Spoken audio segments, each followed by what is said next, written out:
This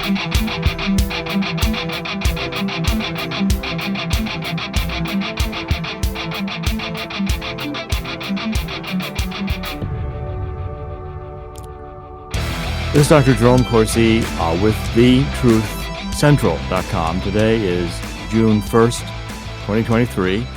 Thank you for joining us. Let's get right into the news.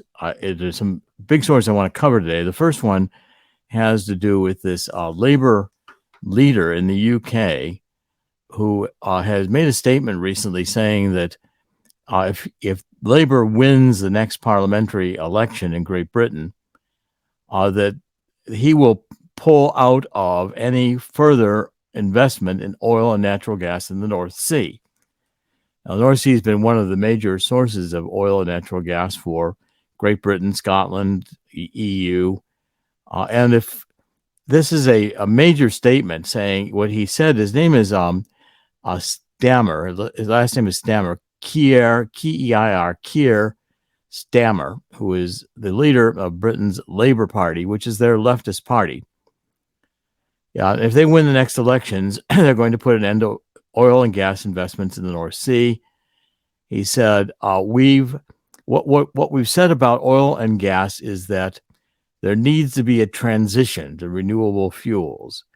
Obviously, it will play the part in this he wants to play a part in the transition by ending investment in oil and gas. The North Sea will be basically existing oil and natural gas will continue to be mined or exploited or drilled, however you want to say it. These are platforms, which are oil and natural gas platforms in the North Sea. There's many of them, and they've been very productive over a long period of time. Now, Scotland's objecting to this, saying obviously that this is going to be severely damaging to the economy in Scotland and other countries in the UK, and basically saying that Scotland it likes the idea of green, but they don't want to commit economic suicide. And the economic bills that promise that they're going to bring wind and solar to reduce electric bills in the UK just are not working. It's going to actually cause energy prices in the UK to skyrocket. So basically, the oil and natural gas production have to do with economic sustainability. We don't talk about economic sustainability. They want sustainable this, sustainable that, which always means cut down on, eliminate. We need fewer people. They should eat bugs. Things of that nature are the left's agenda. But essentially, this is a pushback, which is beginning to happen. I'm seeing it in Europe extensively and beginning to a large extent in the United States. I mean, some of the recent articles, I've watched a whole bunch of them on climatedepot.com, is one of the sources I follow. This is Mark Morano, who I've dedicated my book on the truth about energy, global warming, and climate change. He's a good friend, and he has begun to, he's been doing a Climate Depot for years. He's reporting right now that climate lockdowns are beginning. France bans short-haul flights in favor of train travel to cut emissions. Okay, and there was a panel at Princeton yesterday, which was called a special panel called "Climate Change is Not an Emergency." One of the speakers of that was Will Happer, Happer, who's an emeritus professor of physics. He actually endorsed my book on the truth about energy, global warming, and climate change.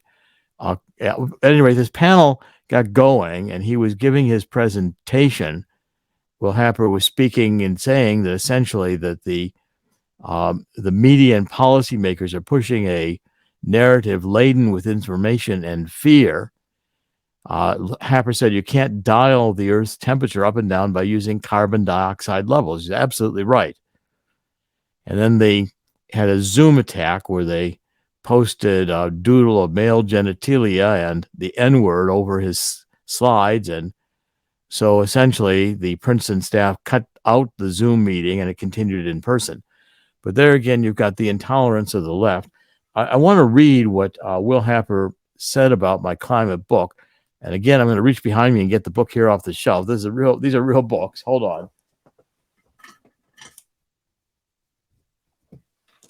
Because I greatly admire Will Happer, and he was quite generous in his comments. This is my book on the truth about energy, global warming, and climate change, which continues to do very well after almost a year in print. He said, Will Happer, Corsi's new book is a trove of information, especially about the people and motives that have driven the current climate frenzy. The discussion of climate science, especially the dominant role of the sun and clouds, as Will Happer, is very good. Emeritus professor of physics at Princeton.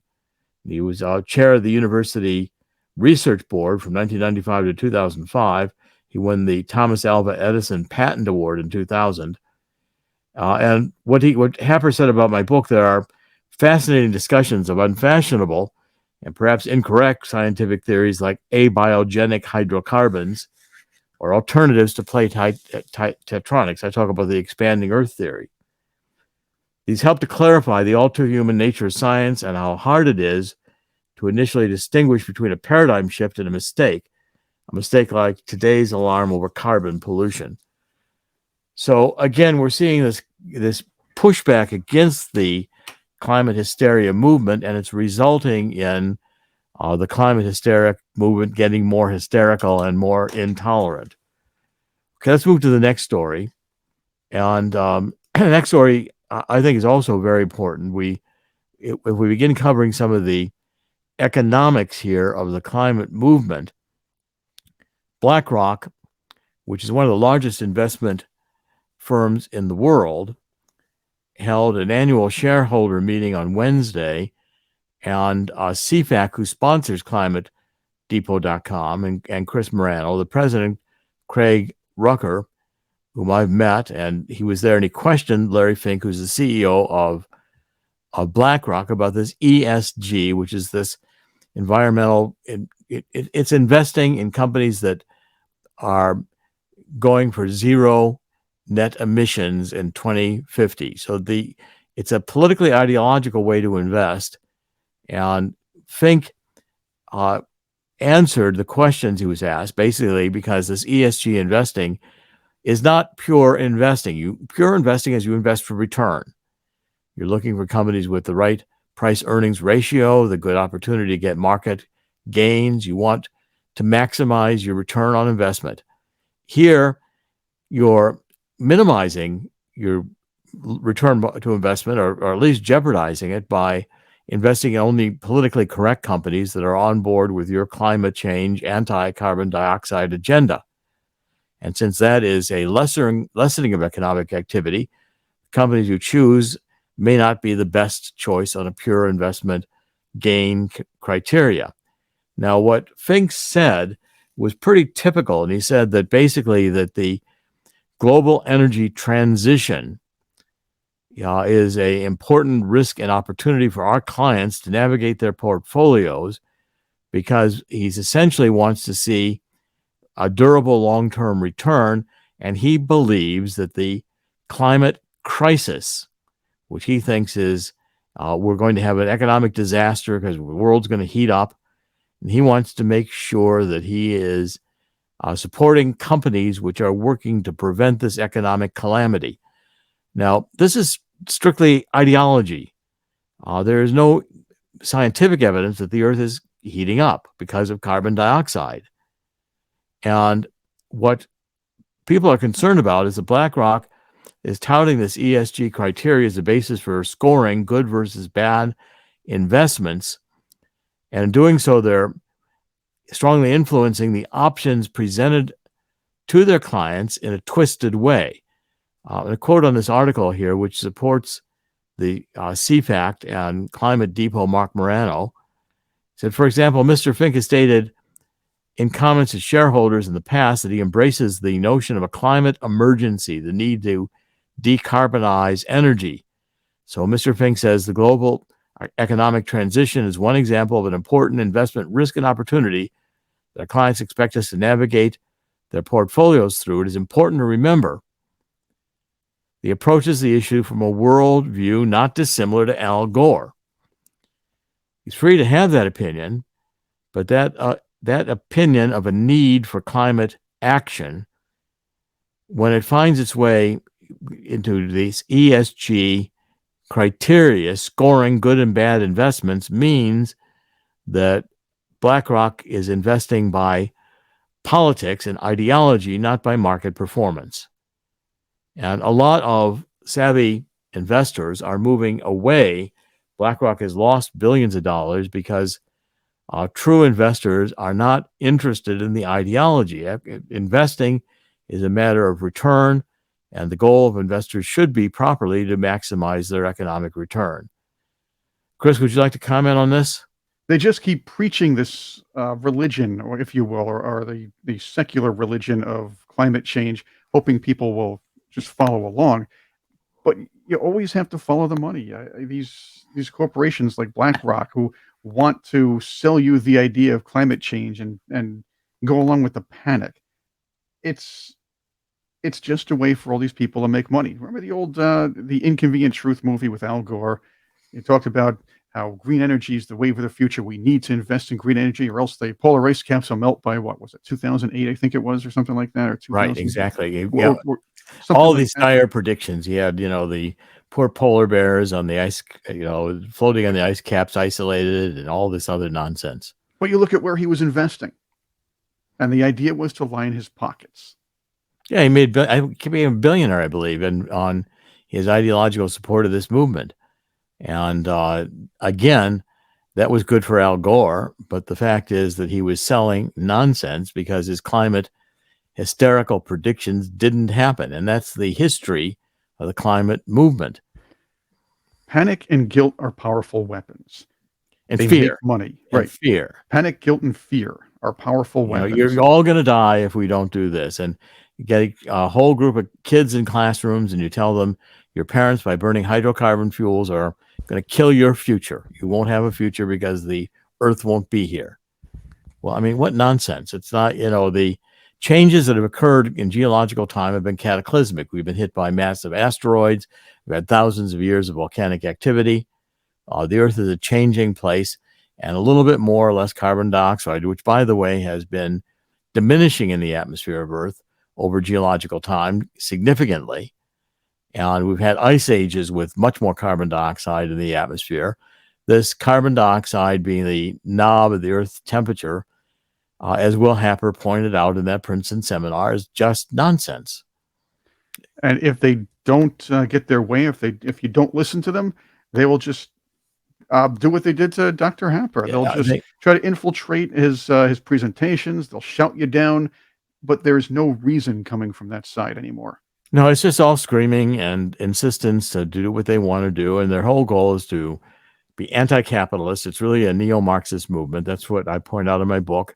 It starts with the Malthusians. They think there's too many people, and they want to eliminate people on Earth. They want to eliminate our standard of living. We're all going to eat bugs and be confined to 100 15-minute cities and all these other insane ideas they have, which are about controlling people.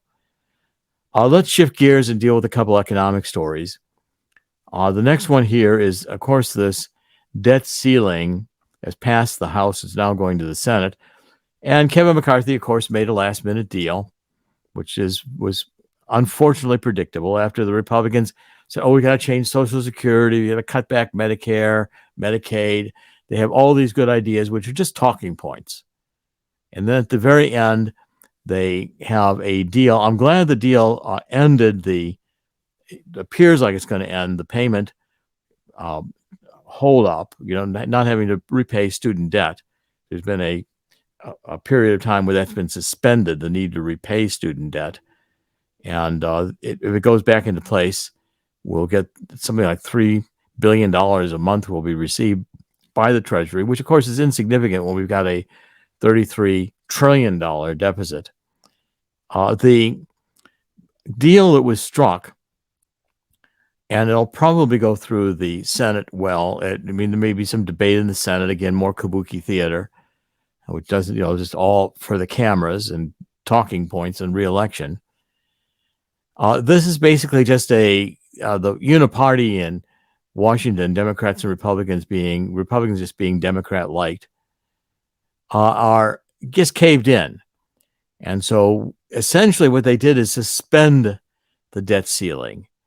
I'm sure this will come back up again, but what it means is we'll probably now go to, of course, then you get the Congressional Budget Office that says that this deal on the debt ceiling will reduce deficits by $1 trillion over a decade. That sounds good, but it just means that the federal debt, which is now 97% of gross domestic product, is going to rise to around 115% of gross domestic product in a decade instead of 119%. So they didn't do anything to cap spending. They didn't impose new taxes. They just kept printing money. And McCarthy's trying to say, well, we clawed back against some woke program applications that the Biden administration was going to spend on to promote the woke agenda. Well, I mean, that's positive, but it's also insignificant because the bureaucracy, I saw Christopher Wray was testifying yesterday to Congress, and he did admit that they've got a whistleblower who has given them information that there was Biden took a bribe for a policy decision to help a foreign nation, which certainly sounds treasonous to me. And of course, the FBI is not going to release the document, but they'll allow a couple of, Grassley and a couple of other prominent members of the Senate to come over and look at the documents. Well, isn't that nice? I mean, this entire Department of Justice needs to be shut down.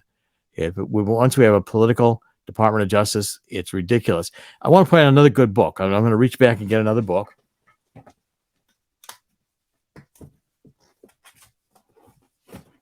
As you see, these are real books back there.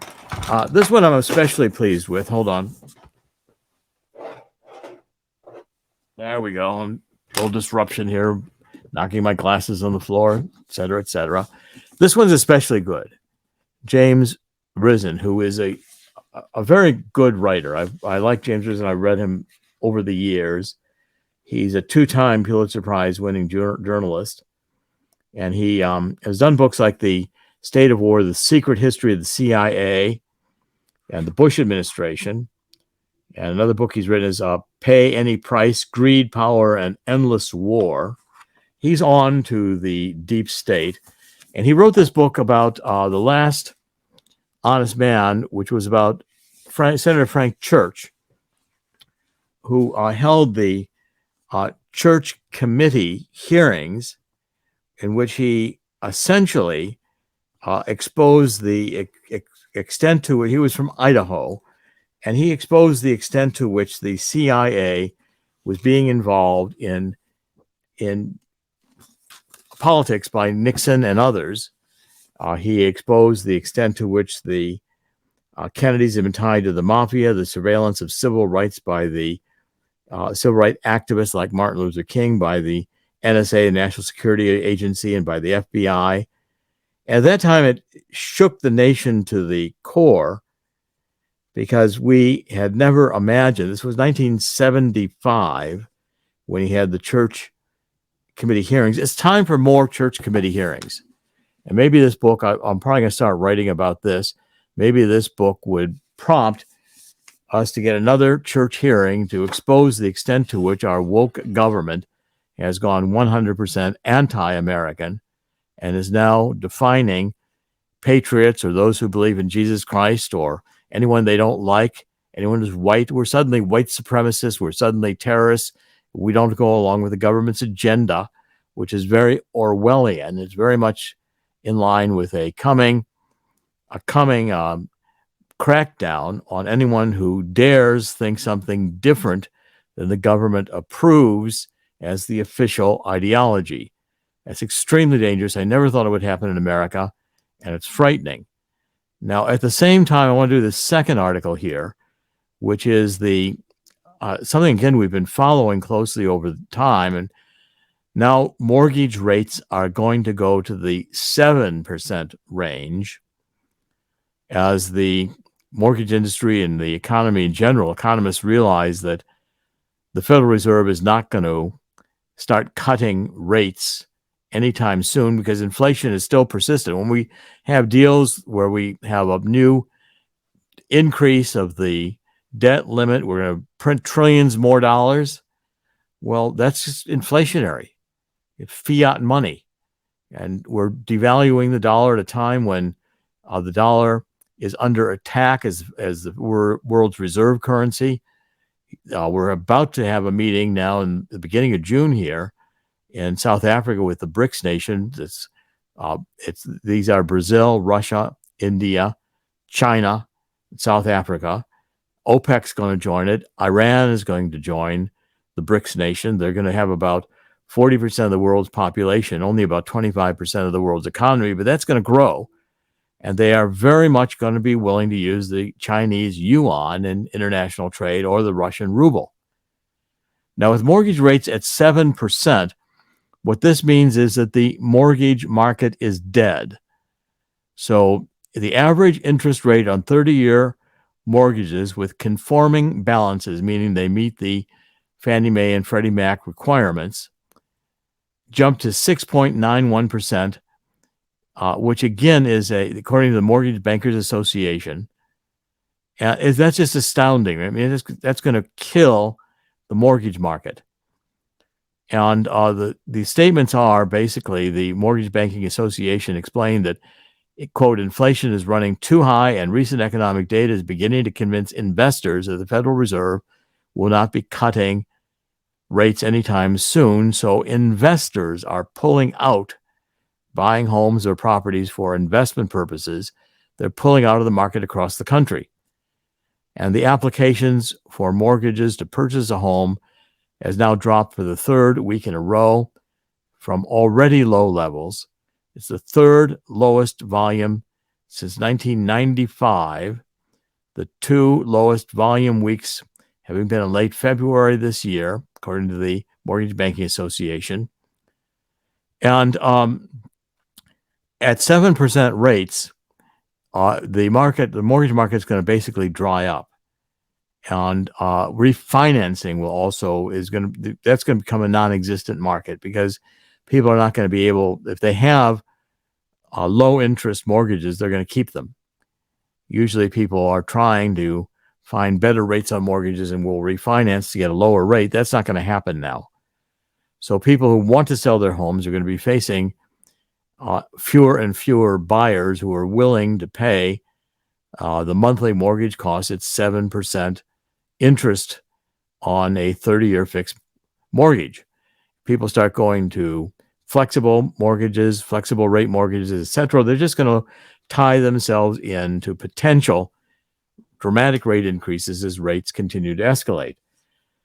Now, again, I've just published with Craig Smith, and we're just beginning to market this book, and we'll be marketing it much more in the next little bit of time, how the coming global crash, which I see happening, I think it's inevitable right now, will create a historic gold rush. Again, that's up on the website, and Chris is showing you now how all the books are there, and you can order them. The blue buy the book goes directly to Amazon. But this book is, I think, important for you to read if you want to position yourself to survive effectively in what I'm going to say is basically a coming global credit crash. There's too much debt in the world. And as the commercial real estate market and the mortgage market in the United States dry up and there are defaults, there's going to be a price to pay because the banks, especially regional banks and the small community banks, are going to be hard hit. There's like $1.5 trillion of commercial real estate that's going to have to be refinanced in the near future. And what this book points out is that when you have economic downturns, gold tends to increase in price. I'm going to read one paragraph. The COVID-19 pandemic was a global economic disaster that virtually shut down the U.S. economy. Beginning in March 2020, the federal and state governments imposed sweeping lockdowns that halted normal economic activity until August 2020. Based on the Bureau of Economic Analysis, the BEA data, a Brookings Institute study determined that COVID-19 caused a 9.1% decline in the nation's gross domestic product, in the second quarter of the 2020. Study put this magnitude of a GDP loss in historical context, observing the quarterly GDP had never experienced a greater drop than 3% since record keeping began in 1947. And yet gold hit a yearly high of $2,058 an ounce in 2020, on its way to an all-time high of $2,074.60 on March 8th, 2022. The central theme of this book, again, I'm just involved reading a paragraph from page 8, involves demonstrating the causal relationship between a deep economic crisis and a historic increase in the price of gold. And I show that going back to the 1970 crisis, and also we show it going back to the 2008-2009 crisis over subprime real estate. Chris, would you like to comment? With the mortgage rates going up, real estate prices are already high. What might this do to the home buying market? It's a very good question. In the next 2-3 years. Well, what it's going to do is it's already started. People will have to lower the prices of their homes in order to sell them. So amid an inflationary period, which makes the houses valued which values the houses at even less than they should be. Right, because again, let's say the currency is under 5% consistent inflation. Well, the value of your dollar is eroding constantly, so that what the dollar will purchase today is going to be 5% less on a constant basis. Just go to the grocery store and try to evaluate what $100 buys. And it's pretty shocking how little it buys today compared to what it used to buy. So the house that was $500,000 in an inflationary period is really not worth $500,000 in terms of the value of the dollars when you bought it. You try to up the price to keep up with inflation. But now if you've got a mortgage rate of 7%, you're going to have to lower the price of the home, which means you're taking a double hit. The dollars you're going to get paid are worth less, and you've reduced the price already to sell it. So you're taking a pretty substantial loss because of inflation in selling that home. I remember some years ago, what was it, the 80s, I guess? There were rates as high as 10%. Might we see those again sometime in the near future? We're getting there. I mean, that was under Paul Volcker. It was under the 1970 crisis when Jimmy Carter, that's right, 70s, had the oil embargo, and then he had ridiculous economic policies. He was saying we were running out of energy. He put on a cardigan and he did a presentation from the White House. He told people to turn down their thermostats because we were running out of oil. I remember slowing down people when they're driving. What was it? They reduced the speed limit to 55 for that same reason. 55, and it was ridiculous. You're crawling on the interstate highways, taking more time, burning more gas, and Jimmy Carter thought that was a good idea. Jimmy Carter's a leftist, and he was the worst president we've had in American history, constantly rated that way until Biden came along, and Biden has now displaced Jimmy Carter as the worst ever. Of course, Biden doesn't know that because he's experiencing dementia, but that's another issue. That's elder abuse right there. Yeah, well, that he should be continuously abused and put in situations where he is demonstrating his dementia is really abusive to him and shouldn't be done. But the point is this. The point is that we are going to see people default in their homes where they simply can't make the mortgage payments. Now, if that goes on for a prolonged period of time, the bank comes in and seizes the home, which means that you've lost your equity in the house, and the bank will come after you. The bank resells the house at a deeply discounted price. The bank will come after you, the original homeowner, for the loss that the bank suffered, not being able to recover the down payment fully that you defaulted on. And that's a miserable economic situation because someone didn't have enough money to pay the mortgage, and now bill collectors are coming after them, hounding them 24 hours a day. And these bill collectors are like mad dogs. They hound you for money and call you every 10 minutes, and the rules allow them to be very abusive. But the point is, when people can't meet their economic obligations of debt, the economy begins to collapse and the banks begin to collapse. And that's what this book is predicting. And it's why I'm writing it with Swiss America, one of our sponsors. Please pay attention to our sponsors. We'll get to that in a minute. But Chris, let's resume going through with the news if we can. I want to cover a couple more stories here before we run out of time.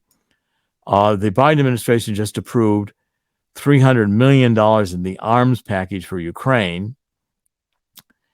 And the Biden administration said they don't want to support these attacks of Ukraine into Russia because it's going to expand the war. So how much this $300 million is going to get stolen by the oligarchs in Ukraine or the Biden family, I don't know.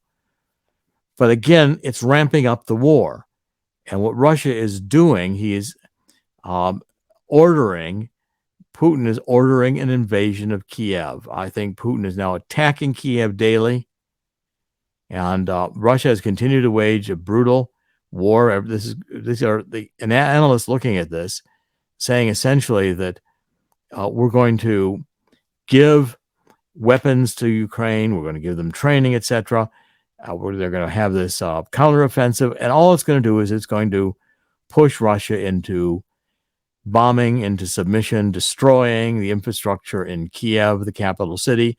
And when Kiev collapses, I predict Ukraine collapses and the Zelensky government will have to escape into exile. Now, let's cover this next story very quickly because I think equally important. That is, Iran has now announced plans. They're going to escalate their attacks against U.S. troops in Syria. You can see how Syria is positioned to the west of Iraq, which is between Iran and Syria. As to the north of Israel, it borders on the Golan Heights. You can look down into Damascus. And if, in fact, the U.S. loses a position in Syria, if the Assad regime, which is holding on, continues to hold on, we will be at risk of not only being pushed out of Afghanistan, with leaving all of the equipment we left there for the radicals to utilize. Iran is coming back into the world economy through OPEC and through the BRICS. I predict Iran will be accepted into the BRICS. Russia is supporting this plan of Iran to launch a new effort to attack a small contingent of U.S. troops in Syria, about 900 at any time. And the U.S. administration has been deploying there since 2001. If we withdraw completely from Syria and Russia and Iran take over, form an alliance with Assad in Syria, you've got a very, very dangerous alliance shaping up in the Middle East. It will support terrorism as Iran gets more oil money, and it will continue to ramp up violence in the world with Iran. Thank you, John Kerry, for his disastrous agreement under Obama, giving Iran basically a green light to develop nuclear weapons and sending them airplane full of euro dollars, as newly printed euros and cash to bribe the Iranian regime. We're sponsoring terrorism. Our government is filled with corruption. The Department of Justice will do nothing about it. And by the way, this is Pride Month. So let me recommend another book. And I'm hoping to get Jonathan Cahn. I'll make an effort to contact him. I've known Jonathan Cahn for years. His book, The Return of the Gods.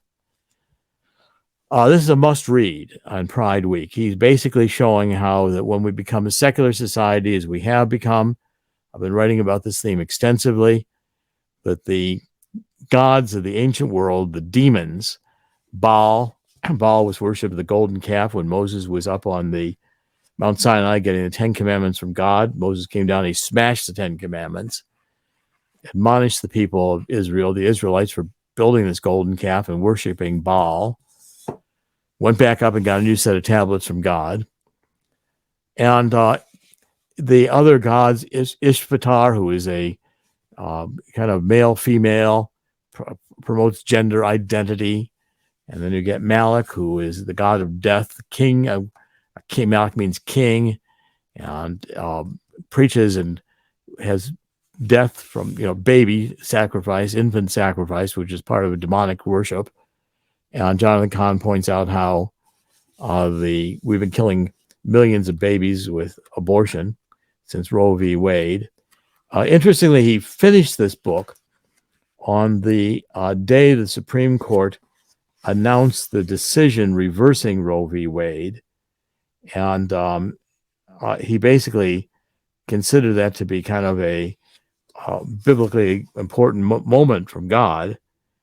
And as he wrote this, get the Roe v. Wade decision reversed, he's basically saying we have the opportunity to bring God back into the world. Chris, any final comments before we wrap up? I remember back when there was a Pride Day, then a Pride Week, and now it became a full-on Pride Month, and corporations are buckling under because they fear political pressure. I'm all for people being themselves and loving themselves and being proud and happy with it, but this is a time where it's now politically savvy to shout you down if you speak up against it, or say, hey, this is kind of getting annoying a little bit, or yeah, we understand. You don't have to shove it in everybody's face. Interestingly enough, the idea is worshiping other idols, worshiping alternate gods. Satan. Yeah, and worshiping man as well. Well, we don't need God because we can perfect ourselves, which is exactly the transhuman movement. But they still need to worship something. That's why you see the secular types, what they call themselves as such, worship people who speak about climate change. They worship certain ideologies, or they worship people who speak those ideologies, or even worse, celebrity. And the celebrities get onto them, and this Pride Month is going to be celebrated all across the globe. Yeah. Well, I say, by the way, if you like the show, look at our sponsors. Please take a look at Swiss America, this Walking Liberty $50, where you can, as a first-time introductory offer, fill out the form. You can buy 250 of these $50 at basically the cost of the value of the gold in them. Matt McMillan, the McMillan Agency, if you've got annuities or universal life and you want to improve your policies, just fill out the form. Matt will contact you. Matt's an expert on 1035 exchanges. Swiss America can take your IRA or your 401k and put it into gold, which will appreciate dramatically. Take a look at My Vital C, which is carbon 60. I'll be posting, and we have a new book coming out on this. One of the comments asked if there were how many studies there are on My Vital C. There is one major study which was done with rats showing longevity, but there are thousands of studies, academic studies, and I'll be answering today in the comments where you can find the academic studies. My Vital C is not FDA approved. It's a supplement, and there's a lot of anecdotal testimony as well. Hair growth products and creams, I've used them all. People say I look younger. My testimonial on this is I feel younger. I take My Vital C every day, and I recommend you give it a chance too. In the end, God always wins. God will win here too. I hate things look dark, and I hate to say that we're going to go through difficult times. We're on the brink of a world war. Nuclear war is suddenly possible with Russia and Ukraine, and Russia putting tactical nukes in Belarus this past week. God will win. We may pay a price for it. In the spirit of 2 Chronicles 7:14, encourage people to get on their knees and repent, ask God's favor and intervention. We should have been opposing prayer and taken out of the schools in the 1940s and 50s. We should have seen the risk at that point and acted to oppose it. This is Dr. Jerome Corsi. This is The Truth Central. We're broadcasting every weekday. Today is Thursday, June 1st, 2023. Thank you for joining us. We will be back tomorrow. God bless.